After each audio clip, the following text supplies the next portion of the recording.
In World War I, hundreds of women worked here building shells for the Western Front, and their story is not told until now. This is Horley, a small town in Surrey, but here it kept the guns firing on the Western Front, including the Battle of the Somme. But the women that worked here, they are often forgotten in history, but I'm going to tell you their story. That plaque that I just showed you was only put up in November 2025, and it's not because of anyone's fault, it's because nobody knew what happened here.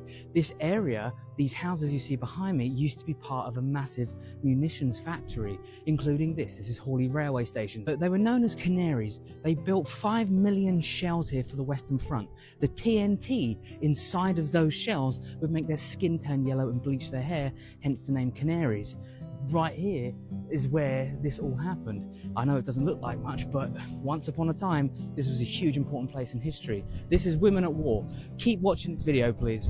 These shells were loaded onto this train station that connects London to Brighton, and Brighton's that way, the ocean's that way, the Western Front is that way. They would be shipped to the English Channel and then sent over there. So the shells that were made at Horley train station were used in the Battle of the Somme. Now 5 million shells were made here by about 200 women. That's insane.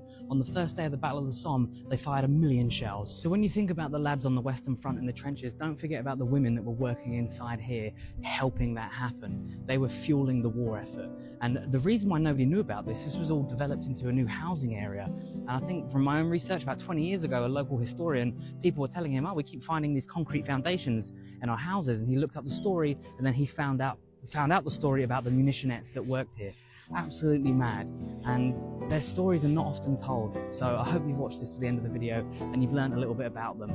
There is right over here where they had a picture taken, and that picture was at the beginning of the video, but this is where the picture was taken. Right here is where they're standing in the photo I'm about to show you again. Mad, isn't it? Wasn't the only munitions factory. There was about 1,500 around the UK, and about 500 women died making these shells and these explosives. So next time you catch a train from Horley railway station, remember the history. And Hannah, if you see this, who was on my tour, I still don't know the history of this random building. Apparently it was a florist. But yeah, if you guys like this Women at War history, let me know and I'll make some more. Thank you.